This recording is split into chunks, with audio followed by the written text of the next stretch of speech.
Black people, black people, black people. We keep on falling for the okie doke. And this okie doke is done by our own people. You got all these black people, whether they are Democrats or Republicans, who are now screaming that Kamala Harris is not black, Kamala Harris is not black. And y'all keep on showing this video where she is talking at an event or talking about Asian Heritage Month and how she is an Indian woman. And then she talks about her mom and how she got Indian family in India. One of the things that kill me about black people sometimes is the fact that if a person who is of mixed heritage does not claim only the black part of her heritage, then they not black. We did the same thing with Tiger Woods at first when he first came out because, you know, he was close to his mom, close to his mother's family. His mother was Asian. And so naturally he identified with his Asian family, but he also identified with Earl, his daddy, his black family, with the black people. He recognized the trials that he had to deal with as a black man, but we can't seem to do this every time there's a person who comes into power or prestige and they are of a mixed heritage. Now, Kamala was well within her rights, and as she should have been proud of her Indian heritage.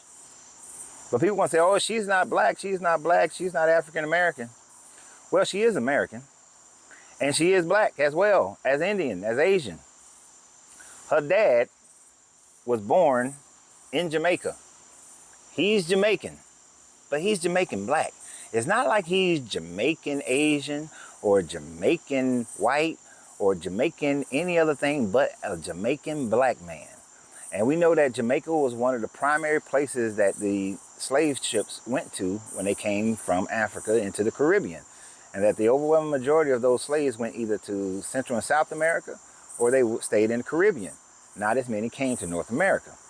But her daddy black. Now, I can't say that, oh, she's black because she joined the AKAs. I can't say that she's black because she went to Howard University. But based on her father, she's a black woman. And based on her mother, she's an Asian woman. She should claim both sides. And she does claim both sides. So all this rhetoric about her not being black, y'all need to stop with that. And let's look at some of those policies that many of you are throwing out there, or her actions in the past that y'all are throwing out there, but you don't understand or don't know what actually happened. You see, when she was a district attorney in California, they like to say, oh, she put thousands and thousands of black men in prison for marijuana charges. And at first I was like, oh, well, shit, let me go research this. Let me see. She put thousands and thousands? No. She took about 1,900, a little over 1,900 cases that she was over of marijuana charges. The overwhelming majority of those did not go to prison. Only about 30 or 40 of them went to prison. The remainder of them were put into a program that she established that helped those men either get their GED or high school diploma and gave them an opportunity to learn a trade so that they can become, if they chose to, a productive citizen.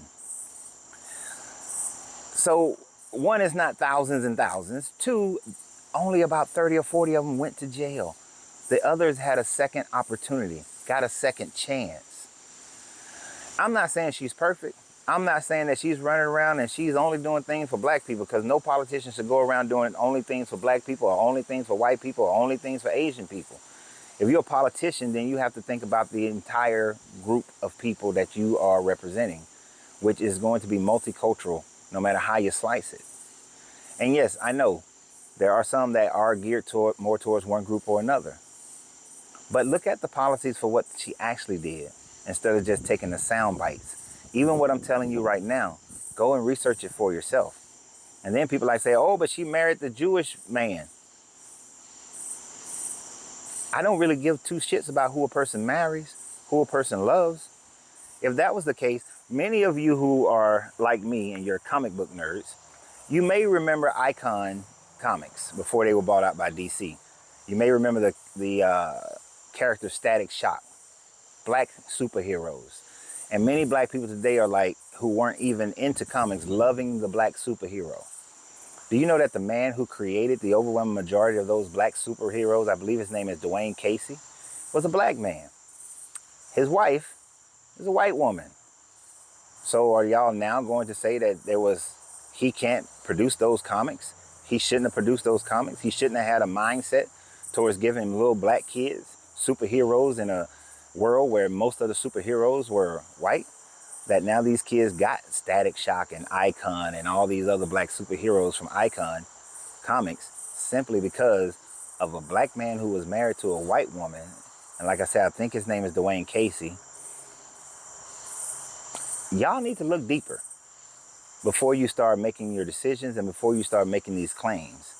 You need to learn more about the person before you start determining what the person is or is not based on sound bites, based on opposition parties, and based on what your own small thinking is. This woman is a black Asian American. She's African Asian American. So y'all have a great day. And remember always, you got to free yourself to be yourself because your greatness is non-negotiable. Good journey, good vibrations.